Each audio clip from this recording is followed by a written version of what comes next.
Hello, my dear students. Welcome in this class. मैं विकी राय आज के इस क्लास में आपका हार्दिक स्वागत करता हूँ। मेरे प्रिय छात्रों, आप 2 दिनों से इस मानवीय करुणा की दिव्य चमक गाथा फादर कामिल बुल्के के बारे में आप सुनते चले आ रहे हैं। आज उसी फादर कामिल बुल्के के हिंदी प्रेम पर हम आपको जोड़ने जा रहे हैं। आखिर किन प्रसंगों के द्वारा हम ये जान सकेंगे कि फादर कामिल बुल्के का हिंदी से लगाव था। आप ये सोच सकते हो कि एक विदेशी जो विदेश की धरती पर पैदा हुआ, एक ईसाई परिवार में पैदा हुआ, बेल्जियम देश जिसकी जन्मभूमि थी, और उस जन्मभूमि का व्यक्ति यदि हिंदी से लगाव रखता है तो वो अपने आप में कितना अद्भुत है। हम हिंद देश के वासी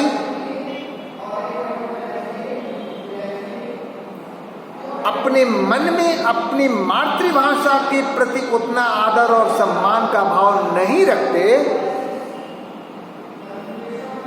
जितना उस व्यक्ति ने रखा। भारत देश से उसका जितना प्यार था, उतना ही प्यार उसका यहाँ की हिंदी भाषा से था।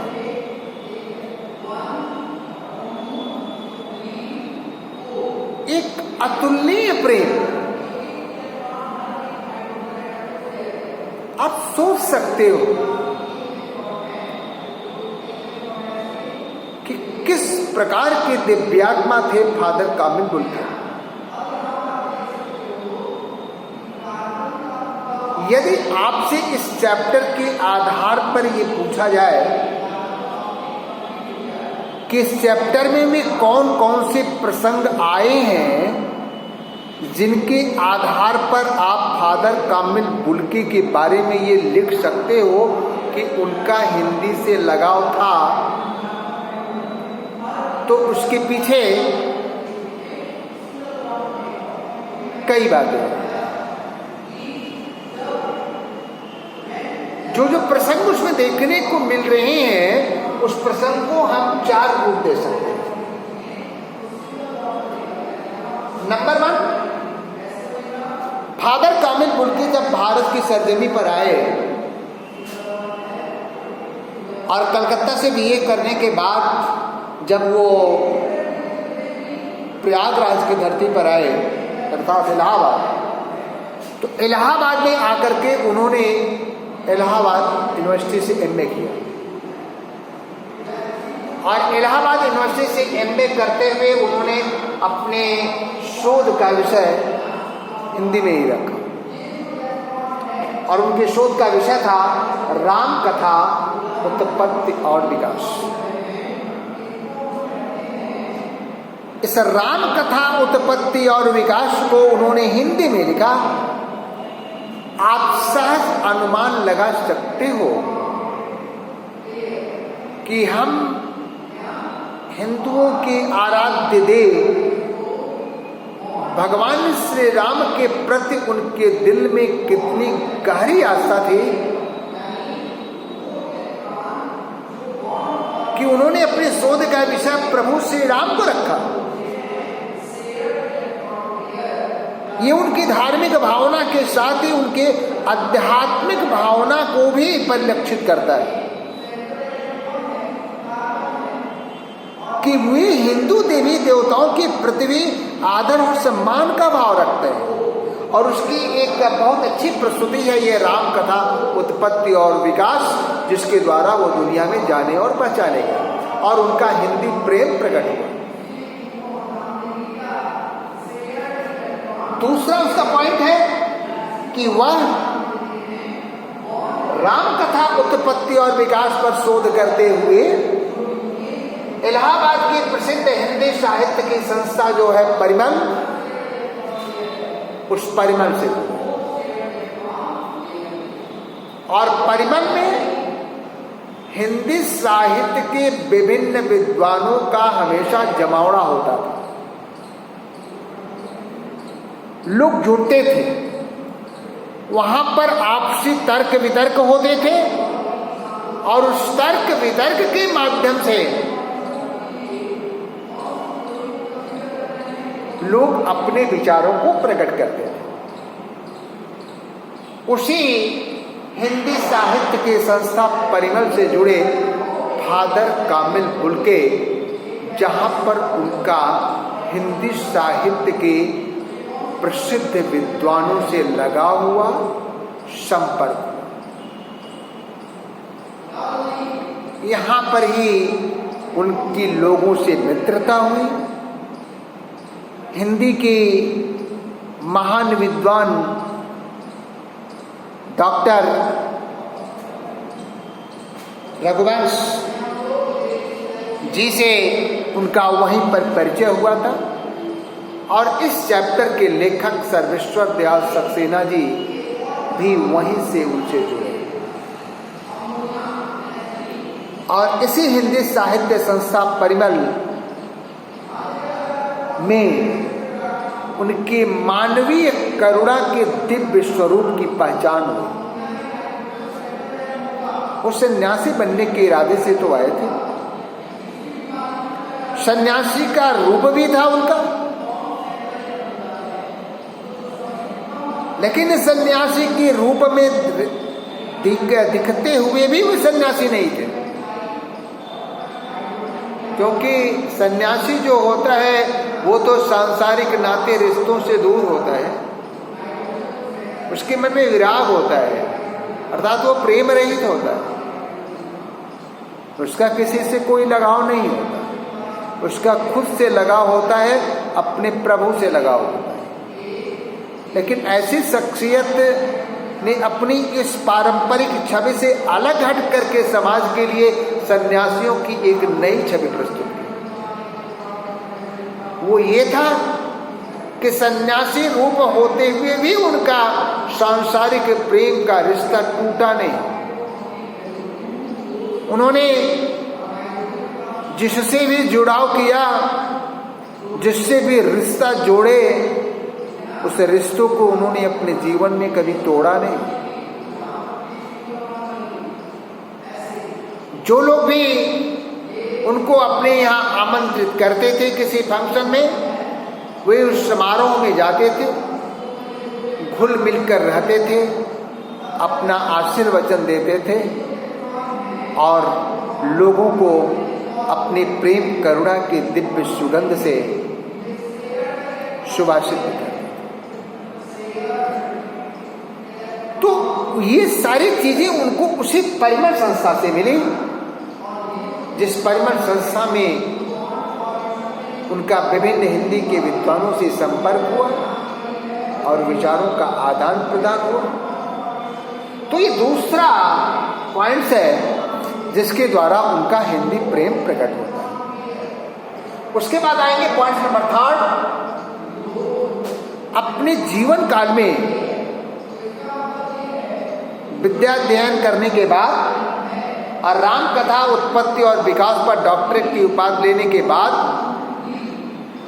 वो विभिन्न विश्वविद्यालयों और महाविद्यालयों में हिंदी विभाग के विभागाध्यक्ष पद को भी सुशोभित किया।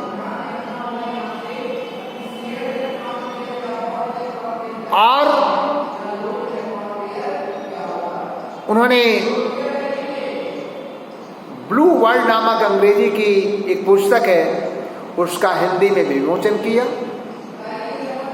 ये सेंट जेवियर्स कॉलेज रांची में जब हिंदी संस्कृत विभाग के विभागाध्यक्ष बने तो उसी अपने कार्यकाल में उन्होंने अंग्रेजी हिंदी शब्दकोश तैयार किया और अंग्रेजी हिंदी शब्दकोश तैयार करने के साथ साथ बाइबिल का हिंदी अनुवाद किया।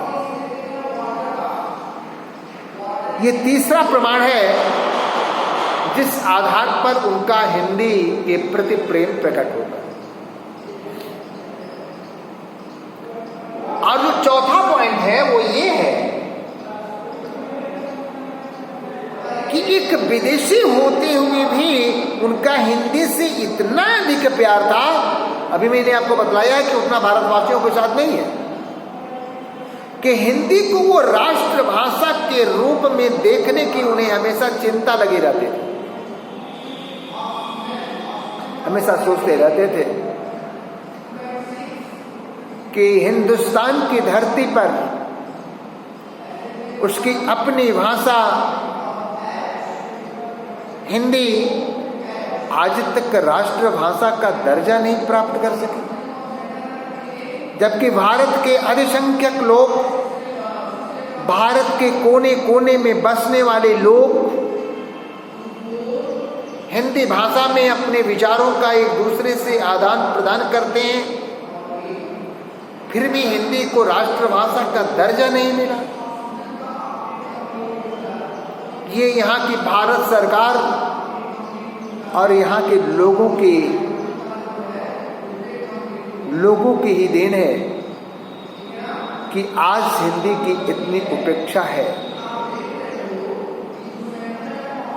और ये पुरातन से चली आ रही, लोगों ने इस बारे में चिंतन ही नहीं किया। इस बात को बखूबी समझा फादर कामिल बुल्के ने। हिंदी वालों के द्वारा ही हिंदी की उपेक्षा, बड़ा दुख का विषय है कि हिंदी बोलने वाले लोग ही अपनी भाषा को राष्ट्रभाषा के रूप में दर्जा हासिल नहीं कराना चाहते हैं, इसके लिए वे कोई प्रयत्न नहीं करना चाहते हैं। इसका उन्हें अपने जीवन में बड़ा दुख रहा। विभिन्न मंचों से वे अपनी बात उठाते रहे, हिंदी को राष्ट्रभाषा के दर्जे दिलाने के लिए बहुत सारे प्रमाण देते रहे जो अकाट्य प्रमाण थे,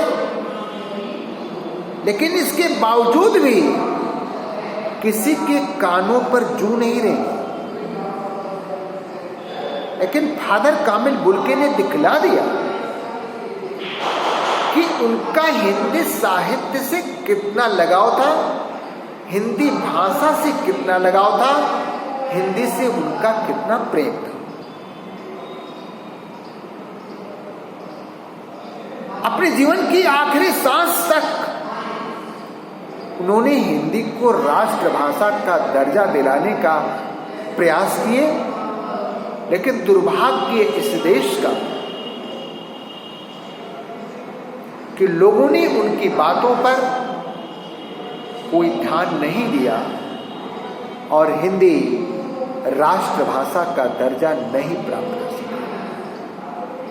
और आज के दिन तक हिंदी को राष्ट्रभाषा का दर्जा हासिल नहीं हो सका।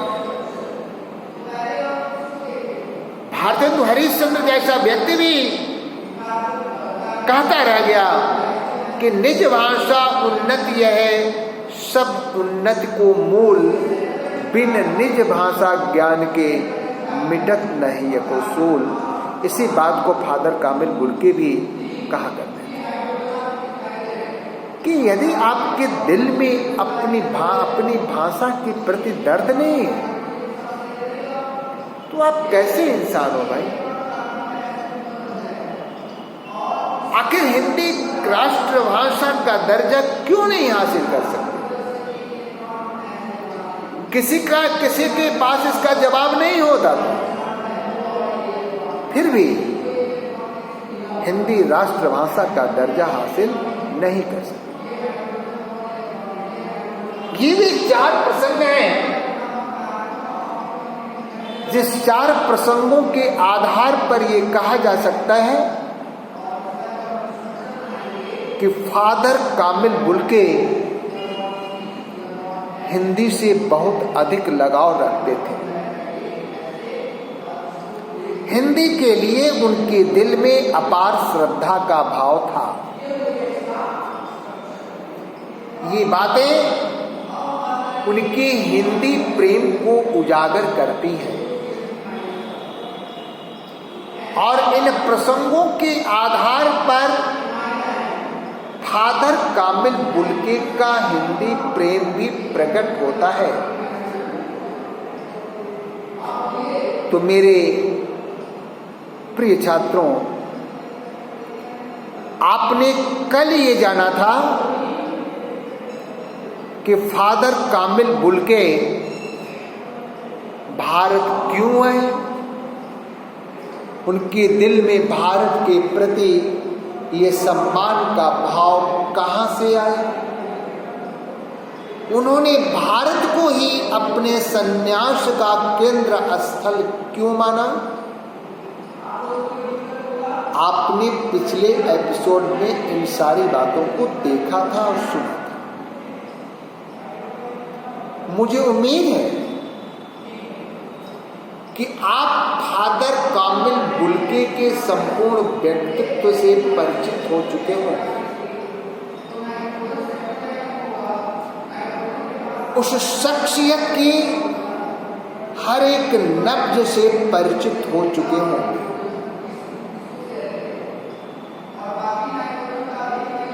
और आज आपने ये भी जान लिया कि एक हिंदुस्तानी जितना अपनी मातृभाषा इस हिंदी से प्यार करता है, उतना ही फादर कामिल उससे कहीं अधिक फादर कामिल बुल्के इस हिंदी भाषा से प्यार करते थे। वास्तव में फादर कामिल बुल्के इस एक दिव्य आत्मा थे। वे मानवता के सच्चे पुजारी थे और एक सच्ची आत्मा थे। मानवीय करुणा की दिव्य चमक उनके दिल में हमेशा ही विद्यमान रहते थे। उस महान आत्मा को